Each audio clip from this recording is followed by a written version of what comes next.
Good day everyone, si Ray ulit ito of Stingray Performance at ngayon sasagutin natin ang tanong ng karamihan tungkol sa Jinky Spring Buffers or Jinky Spring Cushions.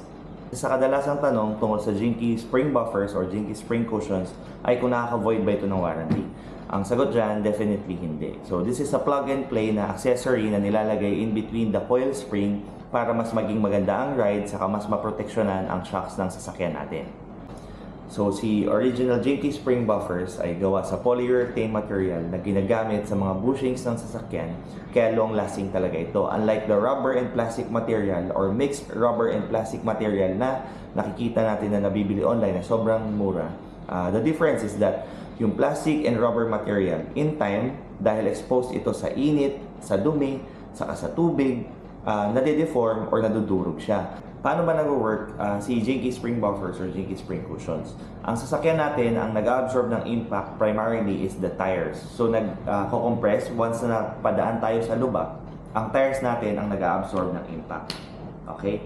So natatransfer siya papunta kay coil spring, and then matatransfer siya papunta kay suspension or yung shocks natin. Ngayon, kapag nagpa-install kayo ng Jinky Spring Buffers, ang transfer ng impact from the ground ay pupunta sa tires ng sasakyan, and then mapupunta ngayon kay coil spring.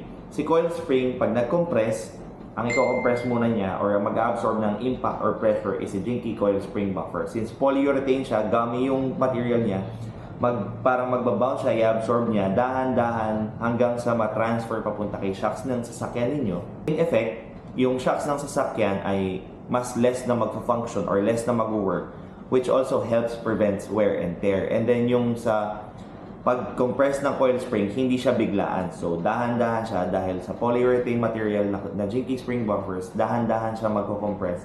Mas magiging comfortable yung ride ng sasakyan natin. Maganda ba ipakabit ang Jinky Spring Buffers sa front na set or sa rear na set? Sagot dyan, customers kasi namin usually nagpapa-install ng front set or rear set lang. And then after a while, bumabalik sila kaagad. May pinakamabilis sa amin na nagpakabit ng Jinky Spring Buffers. Umalis na siya and then naalala ko nasa EDSA pa siya and then tumawag siya, bumalik siya. Nagpa-install siya ng full set kasi sobrang iba daw yung feeling ng merong naka-install ng Jinky Spring Buffers. So most of our clients bumabalik talaga for the full set. Ina-advise namin kung gusto nyo muna i-try, syempre, i-try nyo muna mas maganda kung front lang or rear lang. And then pag na-feel nyo yung difference, saka kayo magpa-full set. Pero full set talaga ang i-advise namin kasi mas magiging ramdam yan ng passenger nyo sa likod, saka ng driver sa harap. Saka yung pagiging balance ng sasakyan, mas nandoon. Tapos gaano ba katagal i-install ang Jinky Spring Buffer sa front and rear set? So less than 20 minutes lang po ang installation nito. Mabilis lang naman po. May iba-iba bang sukat ang coil spring buffer or coil spring cushions para sa sasakyan?